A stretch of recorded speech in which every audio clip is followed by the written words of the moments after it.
Hello friends, നമസ്കാരം. Welcome to roads to Mussoorie YouTube channel. ഈ ഒരു വീഡിയോയിൽ നമ്മൾ കഴിഞ്ഞൊരു വർഷം, അതായത് 2020 ജൂൺ മുതൽ 2021 ജൂൺ വരെ ന്യൂസിൽ വന്ന സ്പീഷീസുകൾ, അതുമായി ബന്ധപ്പെട്ട ടേമുകൾ, അതിനിപ്പോൾ ആനിമൽസിൻ്റെ ആയിക്കോട്ടെ, പ്ലാന്റ്സിൻ്റെ ആയിക്കോട്ടെ, ബേർഡ്സ് ആയിക്കോട്ടെ, മൈക്രോ ഓർഗാനിസംസ് ആയിക്കോട്ടെ, ഓക്കെ, ഇവ ഏതൊക്കെയാണെന്നും അവയുടെ ന്യൂസ് വാല്യൂ എന്താണ്, അതുപോലെ തന്നെ IUCN സൈറ്റ്സ് പോലെ ഇൻ്റർനാഷണൽ ഇൻഡെക്സുകളിൽ ഇവയുടെ സ്ഥാനം എന്താണെന്നും ഒക്കെയാണ് എക്സ്പ്ലെയിൻ ചെയ്യാൻ പോകുന്നത്. സിമിലർ ടോപ്പിക്കിൽ UPSC ധാരാളം ചോദ്യങ്ങൾ മുൻ വർഷങ്ങളിൽ ചോദിച്ചിട്ടുണ്ട്. ഏറ്റവും റീസെൻ്റ് ആയിട്ട് 2020 ചോദിച്ചൊരു ചോദ്യമാണ് നമ്മളിപ്പോൾ സ്ക്രീനിൽ കാണുന്നത്. അതുകൊണ്ട് തന്നെ ഈ ഒരു ടോപ്പിക്ക് നിങ്ങളുടെ പ്രിലിംസിന് തൊട്ട് മുന്നേ ഒന്ന് വായിച്ച് പോകേണ്ടത് വളരെ ഇമ്പോർട്ടൻ്റ് ആണ്. അതുപോലെ നമ്മൾ കഴിഞ്ഞൊരു വർഷത്തെ മാക്സിമം നമ്പർ ഓഫ് സ്പീഷീസ് നമ്മൾ ഇൻക്ലൂഡ് ചെയ്യുന്നതുകൊണ്ട് ഇതൊക്കെ ഒരൊറ്റ വീഡിയോയിൽ എക്സ്പ്ലെയിൻ ചെയ്യുക എന്നുള്ളത് ഒരു ലെങ്തി പ്രോസസ്സാണ്. അത് കേട്ടുകൊണ്ടിരിക്കുന്ന നിങ്ങൾക്കും ചിലപ്പോൾ ബുദ്ധിമുട്ടായിരിക്കും. അതുകൊണ്ട് തന്നെ നമ്മളിതൊരു 3-4 വീഡിയോസുള്ള ഒരു സീരീസ് ആയിട്ട് ചെയ്യാനാണ് ഉദ്ദേശിച്ചിരിക്കുന്നത്. അതുകൊണ്ട് തന്നെ എല്ലാ വീഡിയോസും മാക്സിമം കാണാൻ ശ്രമിക്കുക. And okay, let's start. First time is Charu muscle. എന്താണ് മസൽ? മസൽ എന്ന് പറയുന്നത് ഒരു ഷെൽ സ്പീഷീസാണ്. നമുക്കറിയാം, ഈ ഷെൽ സ്പീഷീസ് എന്ന് പറയുന്നത് അവരുടെ ഒരു ഫൈലം അല്ലെങ്കിൽ അവരുടെ ഫാമിലി എന്ന് പറയുന്നത് മൊളസ്ക് ആയിരിക്കും. അതായത് കട്ടിയുള്ള പുറന്തോലുള്ള ജീവജാലങ്ങൾ. അവ ഫ്രഷ് വാട്ടറിലോ അല്ലെങ്കിൽ മറൈൻ വാട്ടറിലോ ഒക്കെ ആയിരിക്കും സാധാരണ അവരുടെ ഒരു ഹാബിറ്റാറ്റ് എന്ന് പറയുന്നത്, അവയെ കണ്ടുവരുന്നത്. മലയാളത്തിൽ പൊതുവേ കക്ക, ചിപ്പി, മുരിങ്ങ, കല്ലുമ്മക്കായ അങ്ങനെ പല പേരുകളിൽ ഇത് അറിയപ്പെടുന്നുണ്ട്. അതിൻ്റെ ഒരു സ്പീഷീസിൽപ്പെട്ട മസൽ വിഭാഗമാണ് ചാരു മസൽ. ഇതൊരു ഇൻവേസീവ് സ്പീഷീസാണ്. അപ്പോൾ ഇതിൻ്റെ നേറ്റീവ് എന്ന് പറയുന്നത് സൗത്ത് ആൻഡ് സെൻട്രൽ അമേരിക്കയാണ്. ഇപ്പോൾ ഇത് ന്യൂസിൽ വരാനുണ്ടായ റീസൺ എന്താണെന്ന് വെച്ചാൽ, റീസെൻ്റ്ലി നമ്മുടെ കേരളത്തിൻ്റെ ബാക്ക് വാട്ടേഴ്സ്, കായൽ തീരങ്ങളിൽ ഇതിനൊരു ഫാസ്റ്റസ്റ്റ് സ്പ്രെഡിങ് നമ്മൾ നോട്ടീസ് ചെയ്തിട്ടുണ്ട്. പ്രധാനമായിട്ടും അഷ്ടമുടി, വേമ്പനാട്, കായംകുളം, പൊന്നാനി ഈ ഒരു റീജിയൻസിലാണ് ഇതിനെ കൂടുതലായിട്ട് കണ്ടുവരുന്നത്. നമ്മളിപ്പോൾ പറഞ്ഞ ലിസ്റ്റിൽ തന്നെ അഷ്ടമുടിയും വേമ്പനാടും ഇതിൻ്റെ ഇമ്പോർട്ടൻസ് നമുക്കറിയാം അല്ലേ. കാര്യം കേരളത്തിലുള്ള 2 റാംസർ സൈറ്റുകളാണ് അഷ്ടമുടിയും വേമ്പനാടും. ഈ പറഞ്ഞ ലിസ്റ്റിൽ തന്നെ ഏറ്റവും കൂടുതൽ ചാരു മസലിൻ്റെ ഒരു വേഴ്സ്റ്റ് ഹിറ്റ് നടന്നിരിക്കുന്നത് അഷ്ടമുടിയിലാണ്. ഇനി ചാരു മസൽ എങ്ങനെയാണ് ഇവിടെ എത്തിയത്? ഈ ഒരു ബാക്ക് വാട്ടേഴ്സിൽ അമേരിക്കയിലുള്ള ചാരു മസൽ എങ്ങനെയാണ് ഇത്രയും ദൂരം സഞ്ചരിച്ച് കേരളത്തിൻ്റെ തീരത്തിലെത്തിയത് അല്ലെങ്കിൽ കേരളത്തിൻ്റെ കായൽ തീരങ്ങളിലെത്തിയതെന്ന് ചോദിച്ചാൽ അതിന് പല പല കാരണങ്ങളുണ്ട്. ആൻഡ് റീസെൻ്റ് ആയിട്ട് വന്ന വൺ ഓഫ് ദി വളരെ ഇമ്പോർട്ടൻ്റ് ആയിട്ടുള്ളൊരു റീസൺ എന്താണെന്ന് വെച്ചാൽ 2017 നടന്ന ഓഖി സൈറ്റ്. And the second species in news recently is Cordyceps militaris. എന്താണ് കോർഡൈസെപ്സ് മിലിറ്ററിസ്? എന്താണ് ഈ സംഭവം എന്ന് നമുക്ക് നോക്കാം. ഇതൊരു പാരാസൈറ്റിക് ഫംഗസ് ആണ്. ഈ ഒരു ഫംഗസ് എന്തുകൊണ്ടാണ് ന്യൂസിൽ വന്നത്, ഇതിൻ്റെ ന്യൂസ് വാല്യൂ എന്താണെന്ന് നോക്കാം. നമുക്കറിയാം, ഈ ഒരു കഴിഞ്ഞൊരു വർഷത്തിൻ്റെ പ്രത്യേകത എന്താണെന്ന് വെച്ചാൽ മോസ്റ്റ്ലി നമ്മൾ ന്യൂസിൽ കണ്ട ഒരു ടേമാണ് കോവിഡ്-19 ന്യൂസ് വാല്യൂ ന്യൂസിൻ്റെ സാഹചര്യത്തിൽ ഇമ്പോർട്ടൻ്റ് ആണ് കോർഡൈസെപ്സ് മിലിറ്ററീസ്. വൺ ഓഫ് ഒരു റീസൺ ആണ്. എന്താണെന്ന് വെച്ചാൽ ഈ ഒരു കോർഡൈസെപ്സ് മിലിറ്ററീസിന്, ഈ ഒരു പാരസൈറ്റിക് ഫംഗസിന് മറ്റൊരു പേരുണ്ട്, അതാണ് സൂപ്പർ മഷ്റൂം. ഇതിനെ സൂപ്പർ മഷ്റൂം എന്ന് വിളിക്കുന്നതിനുള്ള റീസൺ എന്താണെന്ന് വെച്ചാൽ ഇതിൻ്റെ ആൻറ്റി ഏജിങ്, ആൻറ്റി വൈറൽ ഫങ്ഷനാണ്. ഇതിന് അങ്ങനെയുള്ള കഴിവുകളുണ്ട്. അതുപോലെ തന്നെ ഇത് വളരെ നല്ലൊരു എനർജി ബൂസ്റ്ററും ഇമ്മ്യൂണിറ്റി ബൂസ്റ്ററുമാണ്. ഈ ഒരു ഇമ്പോർട്ടൻസ്, ഇതിൻ്റെ മെഡിസിനൽ അല്ലെങ്കിൽ ഇതിൻ്റെ ഒരു ഇമ്പോർട്ടൻസ് ഉൾക്കൊണ്ടുകൊണ്ട് ആസാമിലെ ബോഡോ യൂണിവേഴ്സിറ്റി ലയോഫിലൈസേഷൻ മെത്തേഡ് ഉപയോഗിച്ച് ഈ കോർഡൈസെപ്സ് മിലിറ്ററീസിനെ പൗഡർ ആക്കുകയും അത് ജനങ്ങൾക്ക് ഇമ്മ്യൂണിറ്റി വർദ്ധിപ്പിക്കുന്നതിന് വേണ്ടി പ്രൊവൈഡ് ചെയ്യുകയും ചെയ്തു. ഇതായിരുന്നു ന്യൂസ്. അടുത്തത് ഒരു ടേമാണ് പൂനം അവലോകൻ. പൂനം അവലോകൻ എന്ന ടേമുമായിട്ട് അസോസിയേറ്റ് ചെയ്തിരിക്കുന്ന സ്പീഷീസ് അല്ലെങ്കിൽ ആ ഒരു ജീവജാലം എന്താണെന്ന് വെച്ചാൽ ഇറ്റ് ഈസ് ഏഷ്യാറ്റിക് ലയൺ. അപ്പോൾ നമുക്ക് ആദ്യം ഏഷ്യാറ്റിക് ലയൺ എന്താണെന്ന് നോക്കാം. ഏഷ്യാറ്റിക് ലയണിൻ്റെ ഒരു ഹാബിറ്റാറ്റ് നമുക്കറിയാം. ഏഷ്യാറ്റിക് ലയൺ പൊതുവെ ഇപ്പം നിലവിൽ ഇന്ത്യയിലാണ് കാണപ്പെടുന്നത്. ഓക്കെ, ഒരിക്കലും ഇത് ഈസ്റ്റേൺ റീജിയനിൽ, വെസ്റ്റ് ബംഗാളിലും സെൻട്രൽ റീജിയനിലും മധ്യപ്രദേശിലെ രേവ പ്രദേശത്തൊക്കെ കണ്ടിരുന്നു. പക്ഷേ ഇപ്പോൾ അത് എക്സ്ക്ലൂസീവ്ലി ആൻഡ് എക്സ്പ്ലിസിറ്റ്ലി ഇപ്പോൾ ഗുജറാത്തിലെ ഗീർ വനമേഖലകളിൽ മാത്രമാണ് ഏഷ്യാറ്റിക് ലയൺസിനെ കാണപ്പെടുന്നത്. ഇത് IUCN റെഡ് ലിസ്റ്റിൽ എൻഡേഞ്ചേർഡ് ആണ്. അതുപോലെ സൈറ്റ്സിൽ Appendix 1 and wild life protection act of 1972, ഇന്ത്യയുടെ വൈൽഡ് ലൈഫ് പ്രൊട്ടക്ഷൻ ആക്ടിൽ ഷെഡ്യൂൾ ഫസ്റ്റ് ആയിട്ടുള്ള ആനിമലാണ് ഏഷ്യാറ്റിക് ലയൺ. ഇതിൻ്റെ ഒരു കൺസർവേഷന് വേണ്ടിയിട്ട് ministry of environment, forest and climate change recent ആയിട്ട് ഒരു Asiatic lion conservation project കൊണ്ടുവന്നിരുന്നു.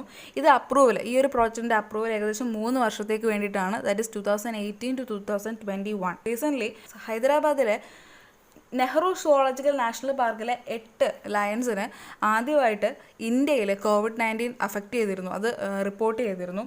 And Nehru zoological national പാർക്കിൻ്റെ ഒരു പ്രത്യേകത എന്താണെന്ന് വെച്ചാൽ ഇന്ത്യയിലെ one of the largest zoological പാർക്കാണ് നെഹ്റു സുവോളജിക്കൽ പാർക്ക്. അതുപോലെ ഇന്ത്യയിൽ ആദ്യമായിട്ട് UK ISO സർട്ടിഫിക്കറ്റ് നേടിയ ആദ്യത്തെ സുവോളജിക്കൽ പാർക്കാണ് Nehru zoological national park. Okay, നമുക്കിനി എന്താണ് പൂനം അവലോകനം നോക്കാം. ഈ പൂനം അവലോകനം എന്ന ടേം വരാനുണ്ടായ ഒരു ന്യൂസ് എന്താണെന്ന് വെച്ചാൽ, റീസെൻ്റ്ലി ഗുജറാത്ത് ഫോറസ്റ്റ് ഡിപ്പാർട്ട്മെൻറ്റ് നമ്മുടെ ഈ ഒരു ലയൺ പോപ്പുലേഷൻ, ഗീറിലെ ലയൺ പോപ്പുലേഷനിൽ വളരെ നല്ലൊരു പോസിറ്റീവായിട്ടുള്ള ഇൻക്രിമെൻറ്റ് ഉണ്ടെന്ന് അനൗൺസ് ചെയ്തു. ഇതായിരുന്നു വൺ ഓഫ് ദ റീസൺ. ഇവർ ഈ ഒരു കൗണ്ട് അല്ലെങ്കിൽ ഈ ഒരു ഇൻക്രിമെൻ്റ് എങ്ങനെയാണ് എസ്റ്റിമേറ്റ് ചെയ്തത്, ഒരു പോപ്പുലേഷൻ ഒബ്സർവേഷൻ എക്സർസൈസ് വഴിയിട്ടാണ്. And this population observation exercise of Asiatic lion is known as Poonam Avlokan. Okay, ഈ പൂനം അവലോകൻ 15ാമത് ലയൺ സെൻസസിന് പകരമായിട്ടാണ് ഫോറസ്റ്റ് ഡിപ്പാർട്ട്മെൻറ്റ് നടത്തിയത്.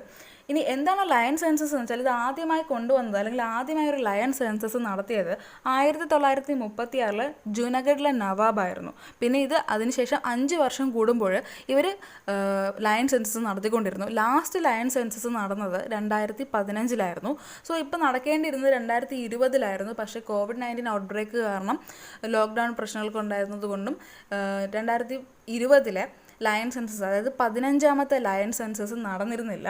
അതിന് പകരമായിട്ടാണ് പൂനം അവലോകൻ എന്ന് പറയുന്ന പോപ്പുലേഷൻ ഒബ്സർവേഷൻ എക്സസൈസ് നടത്തിയത്. ഞാൻ പറഞ്ഞു ലയൺ സെൻസസ് ഓരോ 5 വർഷം കൂടുമ്പോഴാണ് നടത്തുന്നത്. പക്ഷേ പൂനം അവലോകൻ മന്ത്ലി ബേസിസിൽ ഇൻ ഹൗസ് എക്സസൈസ് ആയിട്ട് അവർ നടത്തുന്നതാണ്. പൂനം അവലോകൻ ആദ്യമായിട്ട് വന്നതല്ല, 2014 ആദ്യമായി പൂനം അവലോകൻ നടത്തിയത്. അത് 2015 ലയൺ സെൻസസിനെ അസിസ്റ്റ് ചെയ്യുന്നതിന് വേണ്ടിയിട്ട് കൊണ്ടുവന്നതായിരുന്നു. ഓക്കെ, നമുക്ക് ഈ ലയൺ സെൻസസും പൂനം അവലോകൻ്റെ ഒരു കമ്പാരിസൺ നോക്കുകയാണെങ്കിൽ, ലയൺ സെൻസസ് 5 വർഷത്തിലൊരിക്കലാണ് നടത്തുന്നത്. ആൻഡ് പൂനം അവലോകൻ മന്ത്ലി നടത്താം. അതുപോലെ തന്നെ സെൻസസ് 2 ദിവസം എടുക്കും. പക്ഷേ പൂനം അവലോകന് 24 hours മാത്രമേ അവർ നോക്കുള്ളൂ, അതായത് ഒരൊറ്റ ദിവസം കൊണ്ട് അവർ നിർത്തും. അതുപോലെ സെൻസസിന് വേണ്ടിയിട്ട് ഫോറസ്റ്റ് ഡിപ്പാർട്ട്മെൻറ്റ് മാത്രമല്ല, ഫോറസ്റ്റ് ഡിപ്പാർട്ട്മെൻറ്റ് മറ്റ് NGOസിനെ അതുപോലെ വൈൽഡ് ലൈഫ് എൻതൂസിയാസ്റ്റിനെയൊക്കെ അവർ ഇൻവൈറ്റ് ചെയ്യും. അങ്ങനെ ഒരു കളക്റ്റീവായിട്ടുള്ള ഒരു പ്രോസസ്സാണ് ലയൺ സെൻസസ് എന്ന് പറയുന്നത്. പക്ഷേ Poonam Avlokan is only forest സ്റ്റാഫുകൾ മാത്രം നടത്തുന്നൊരു പോപ്പുലേഷൻ എക്സസൈസാണ് Poonam Avlokan. Okay, that's about Poonam Avlokan. And fourth one is hilsa fish. Hilsa fish എന്ന് പറയുന്നത് ഇതൊരു അനാഡ്രോമസ് ഫിഷാണ്. എന്താണ് അനാഡ്രോമസ് എന്ന് വെച്ചാൽ, ഇവർ താമസിക്കുന്നത് അല്ലെങ്കിൽ ഇവരുടെ ഒരു ഹാബിറ്ററ്റ് എന്ന് പറയുന്നത് സോൾട്ട് അല്ലെങ്കിൽ മറൈൻ വാട്ടർ ആയിരിക്കും. പക്ഷേ ഇവരുടെ ബ്രീഡിംഗ് ടൈം ആകുമ്പോൾ, അതായത് പ്രത്യേകിച്ച് മഴ പെയ്യുന്ന സമയത്ത്, ഒരു ബ്രീഡിംഗ് ടൈം ആകുന്ന സമയത്ത് ഇവരെന്ത് ചെയ്യുമെന്ന് വെച്ചാൽ ഫ്രഷ് വാട്ടറിലേക്ക് അല്ലെങ്കിൽ എസ്റ്റുറീസിലേക്ക് ഇവർ മൈഗ്രേറ്റ് ചെയ്യും. ഇതുകൊണ്ടാണ് ഇതിനെ അനാഡ്രോമസ് ഫിഷ് എന്ന് പറയുന്നത്. ഇവർ മൈഗ്രേറ്റ് ചെയ്യുന്നത് ഇന്ത്യയുടെയും ബംഗ്ലാദേശിൻ്റെയും റിവേഴ്സ് റീജിയനിലായിട്ടാണ്. സംടൈംസ് ഇത് ചില സമയത്ത് നമ്മുടെ ഗോദാവരി റീജിയനിലും അപ് ടു കാവേരി റീജിയൻ വരെ ഇവർ പോകാറുണ്ട്. ആൻഡ് ഇതിപ്പോൾ റീസെൻ്റ്ലി ന്യൂസ് വരാനുണ്ടായ കാര്യം എന്താണെന്ന് വെച്ചാൽ, നമ്മുടെ ഈ ഒരു COVID-19 പ്രശ്നത്തിൻ്റെ ഇടയ്ക്ക് വെസ്റ്റ് ബംഗാളിലെ ഫിഷർമെൻസിന് വളരെ ഒരു നല്ലൊരു ബമ്പർ ഈൽഡ് ഹിൽസ ഫിഷ് അവർക്ക് ലഭിച്ചു. And hilsa fish is also known as Machher Rani, അതായത് ക്വീൻ ഓഫ് ഫിഷ്. ഇനി ഇതിനൊരു ഞാൻ പറഞ്ഞു, പണ്ട് പല രീതിയിൽ ഹിൽസ ഫിഷിൻ്റെ ന്യൂസ് നമ്മൾ കേട്ടിട്ടുണ്ടാകുന്നു. One of the reason is, ഇത് 1970 കാലഘട്ടം വരെ ഹിൽസ ഫിഷ് അലഹബാദ് ആഗ്ര റീജിയൻ വരെ സ്വിമ്മ് ചെയ്ത് പോയിരുന്നു. പക്ഷേ 1975 ഗംഗാ റിവറിന് കുറുകെ ഫറാക്ക ബറേജ് വന്ന സമയത്ത് ഇത് ക്രോസ് ചെയ്ത് പോകാൻ ഹിൽസ ഫിഷിന് പറ്റിയിട്ടുണ്ടായിരുന്നില്ല. അങ്ങനെ ഇവരുടെ വെസ്റ്റ് വേർഡ് സ്വിമ്മിങ് അല്ലെങ്കിൽ ആ ഒരു വെസ്റ്റ് വേർഡ് മൂവ്മെൻറ്റ് അന്ന് അതോടെ അവസാനിച്ചിരുന്നു. ആൻഡ് റീസെൻ്റ് ആയിട്ട് 2016 ഈ ഒരു ഫിഷിൻ്റെ ഫ്രീ മൂവ്മെൻറ്റിന് വേണ്ടിയിട്ട് ഫിഷ് ലാഡർ ഫറാക്ക ബറേജിൽ കൊണ്ടുവന്നു. ഫിഷ് ലാഡർ എന്ന് വെച്ചാൽ ചെറിയ സ്റ്റെപ്പ് ലൈക്ക് ഒരു കൺസ്ട്രക്ഷനാണ് അല്ലെങ്കിൽ ഒരു ആർക്കിടെക്ചർ മെത്തേഡാണ്.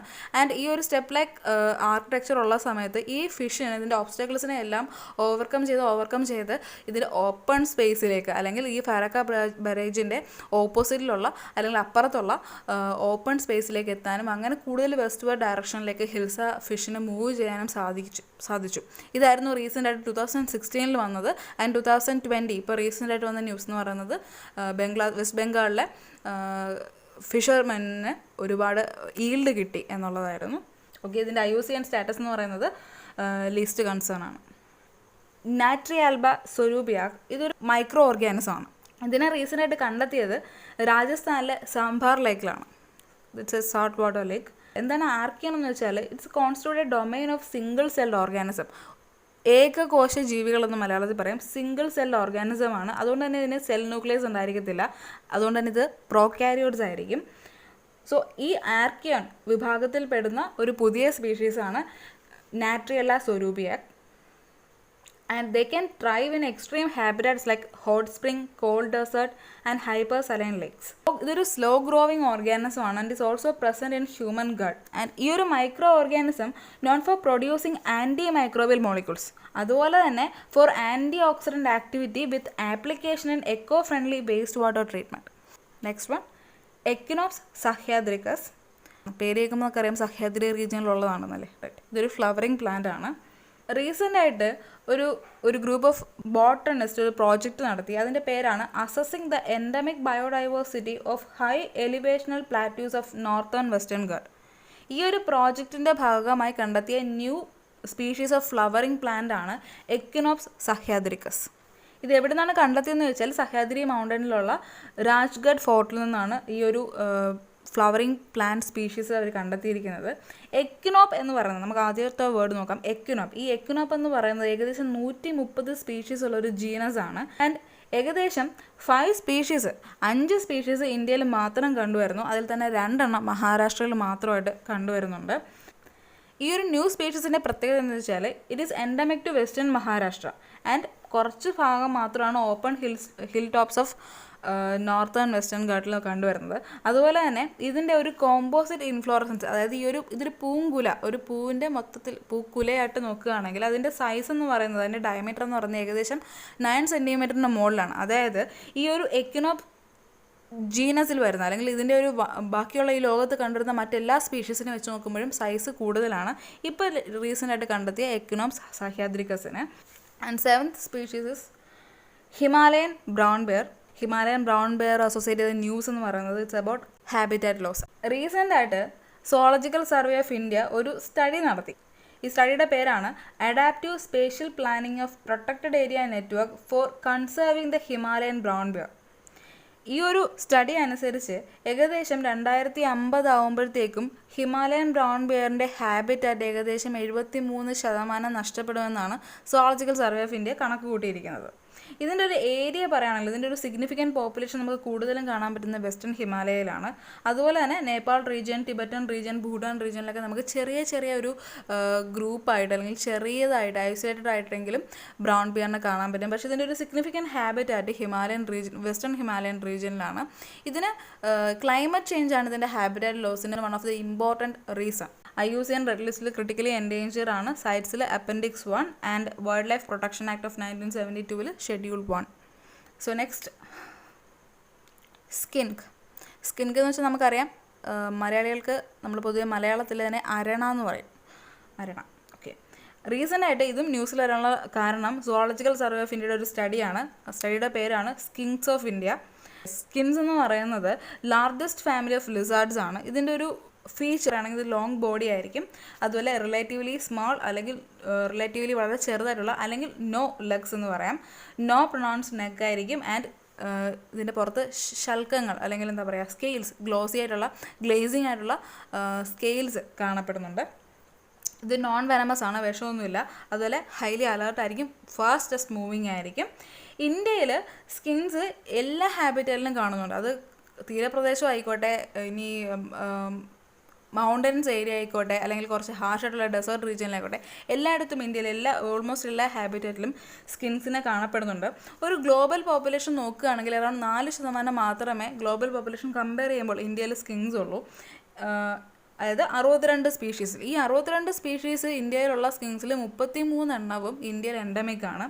അതുപോലെ 16 ജീനസ് അല്ലെങ്കിൽ ഒരു ജനറ ഓഫ് സ്കിൻസ് ഇന്ത്യയിലുണ്ട്. അതിൽ 4 ഇന്ത്യയിൽ എൻഡമിക് ആണ്. ആ 4 ഏതൊക്കെയാണെന്ന് വെച്ചാൽ, ഒന്ന് Sepsophis and it is endemic to northern part of eastern Ghats. അടുത്താണ് ബാർക്കൂഡിയ. ബാർക്കൂഡിയ 2 ടൈപ്പ് ഉണ്ട്. ബാർക്കൂഡിയ ഇൻസുലാരിസും ബാർക്കൂഡിയ മെലാനോസ്റ്റിക്കയും. ഈ ഇൻസുലാരിസ് എന്ന് പറയുന്നത് നമ്മുടെ ഒഡീഷയിലെ ചിൽക്ക ലേക്കിലെ ബരാക്കുഡ ഐലൻഡിൽ മാത്രമേ നമുക്ക് കാണാൻ പറ്റുള്ളൂ. മെലാനോസ്റ്റിക്ക എന്ന് പറയുന്നത് വിശാഖപട്ടണത്ത് എൻഡമിക് ആണ്. ഈ ബരാക്കൂഡിയ സ്കിൻകിൻ്റെ പ്രത്യേകത എന്ന് വെച്ചാൽ ഇത് ലിംലെസ് ആണ്. കെസ്റ്റലിയ ആൻഡ് ഇതൊരു ബ്ലൂ ടെയിൽഡ് ഗ്രൗണ്ട് സ്കിങ്ക് ആണ്. ഇത് വെസ്റ്റേൺ ഘാട്ടിലാണ് endemic. And fourth one is Ristella and ഇതിനെ ക്യാറ്റ് സ്കിങ്ക് എന്നും അറിയപ്പെടുന്നുണ്ട്. ഇത് സദേൺ വെസ്റ്റേൺ ഘാട്ട് റീജിയനിലാണ് endemic. Next is Enigmachanna Gollum. It is a bony fish. Gollum, ഇതിൽ ഈ ഗൊല്ലമാണ് ഇതിൻ്റെ സ്പെഷ്യൽ വൺ, അതായത് ന്യൂ സ്പീഷ്യസ്. എനിഗ്മ ചെന്ന എന്നുള്ളതാണ് ഇതിൻ്റെ ഒരു ജനറിക് ഒരു common species and it's endemic to Kerala. ഇതിപ്പോൾ റീസെൻ്റായിട്ട് കണ്ടെത്തിയത് നോർത്തേൺ കേരളയിലെ റൈസ് ഫീൽഡാണ്. ഈ നെൽപ്പാടങ്ങളിലാണ് ഇതിനെ റീസെൻ്റായിട്ട് കണ്ടെത്തിയിട്ടുള്ളത്. ഇതിന് മുമ്പേ എനിഗ്മ ചെന്ന ഗൊല്ലത്തിന് മുന്നേ ഇതേപോലുള്ളൊരു ബോണി ഫിഷിനെ കേരളത്തിൽ നിന്ന് തന്നെ കണ്ടെത്തിയിട്ടുണ്ടായിരുന്നതാണ് എനിഗ്മ ചെന്ന മഹാബലി. പക്ഷേ റീസെൻ്റായിട്ട് സ്റ്റഡി നടത്തിയെന്ന് മനസ്സിലായത് ഈ എനിഗ്മ ചെന്ന ഗൊല്ലവും എനിഗ്മ ചെന്ന മഹാബലിയും ഈ ചെന്നയുടെ ഫാമിലിയിൽ നിന്ന് വളരെ ഡിഫറെൻ്റ് ആണെന്ന് മനസ്സിലാക്കി. അതായത് ഒരേ സ്ഥലത്ത് വളരെ ചെറിയൊരു ജോഗ്രഫിക്കൽ ഏരിയയിൽ രണ്ട് unique endemic families of fresh water fish കണ്ടെത്തിയത് ഈ ലോകത്ത് തന്നെ വളരെ വിരളമായിട്ടുള്ള ഫിനോമിനൻ ആയിരുന്നു എന്നുള്ളതായിരുന്നു ന്യൂസ്. ഏകദേശം ഒരു 10 സച്ച് സ്പീഷീസ് ഓഫ് സബ്ടെറൈൻ ഫിഷ് നിലവിൽ കേരളത്തിൽ നമ്മൾ കണ്ടെത്തിയിട്ടുണ്ട്. ഈ ഒരു എനിഗ്മ ചെന്ന എന്ന് പറയുന്ന ഈ ഒരു സ്പീഷീസ് അല്ലെങ്കിൽ ഈ ഒരു ജീനസിൻ്റെ ഒരു പ്രത്യേകത എന്ന് വെച്ചാൽ it is known as living fossil. അതായത് ഏകദേശം 100 മില്യൺ വർഷങ്ങൾക്ക് മുമ്പ് നമ്മൾ ഈ സൂപ്പർ കോണ്ടിനെൻറ്റിൽ നിന്ന് ഇന്ത്യയുടെ സബ് കോണ്ടിനെൻ്റ് ഡിവൈഡ് ചെയ്ത് അല്ലെങ്കിൽ അതിനൊരു വിഭജനം ഉണ്ടായിട്ട് അത് നോർത്ത് വേർഡിൽ ഡ്രിഫ്റ്റ് ചെയ്ത് പോയ സമയത്ത് ഉണ്ടായിരുന്ന ഒരു ടൈപ്പ് ഓഫ് ബോണി ഫിഷ് കാറ്റഗറിയാണ് ഈ എനിഗ്മ ചെന്നയും. സോ ഇറ്റ് ഈസ് ഇപ്പോഴും സ്റ്റിൽ അതിൻ്റെ ആ ഒരു മോർഫോളജിക്കൽ ഫീച്ചർ അത് മെയിൻറ്റെയിൻ ചെയ്യുന്നുണ്ട്. That's why is known as living fossil. And the next one Madhuca diplostemon. Madhuca diplostemon എന്ന് പറയുന്നത് ഒരു പ്ലാന്റ് സ്പീഷീസ് ആണ്. And it's a tree. ഇതൊരു ട്രീ ആണ്. ഇതിൻ്റെ ഒരു പ്രത്യേകത എന്താണെന്ന് വെച്ചാൽ 180 വർഷങ്ങൾക്ക് ശേഷം ആദ്യമായി ഇതിനെ വീണ്ടും കണ്ടെത്തി എന്നുള്ളതാണ്. ഈ ഒരു സ്പീഷീസിനെ ആദ്യമായി ഇന്ത്യയിൽ കണ്ടെത്തുന്നത് 1835 ഈസ്റ്റ് ഇന്ത്യ കമ്പനിയിലെ ഒരു ബോട്ടണിസ്റ്റ് ആയിരുന്നു ഇതിൻ്റെ ഫസ്റ്റ് സ്പീഷീസ് ആദ്യമായിട്ട് ഇന്ത്യയിൽ കണ്ടെത്തിയത്. പിന്നെ 150 വർഷങ്ങളാണെങ്കിൽ ഇത്രയും കാലഘട്ടത്തിലും ഇതിൻ്റെ ഒരു സ്പീഷീസ് വേറെ എവിടെയും കണ്ടെത്തിയിട്ടുണ്ടായിരുന്നില്ല. ആൻഡ് ഇതിനെ ഓൾറെഡി ഒരു ഓൾമോസ്റ്റ് എക്സ്റ്റിങ്ക്റ്റ് ആയിട്ടാണ് വിചാരിച്ചുകൊണ്ടിരുന്നത്. പക്ഷേ റീസെൻ്റായിട്ട് കേരളത്തിൽ നിന്നുള്ള കൊല്ലം ഡിസ്ട്രിക്റ്റിലെ അതായത് ഒരു സേക്രഡ് ഗ്രോവിൽ നിന്ന് നമ്മൾ ഇതിൻ്റെ ഒരു ട്രീ, ഇതിൻ്റെ ഒരു ഫുൾ മെച്ചുറായിട്ടുള്ള ഒരു ട്രീനെ വീണ്ടും കണ്ടെത്തി. ആൻഡ് ഇറ്റ്സ് ലോക്കലി നമ്മളിതിനെ മലയാളത്തിൽ കാവിലിപ്പ എന്നാണ് ഈ ഒരു മരത്തിനെ, ഈ ഒരു ട്രീനെ അറിയപ്പെടുന്നത്. And that's it for today. Thank you so much.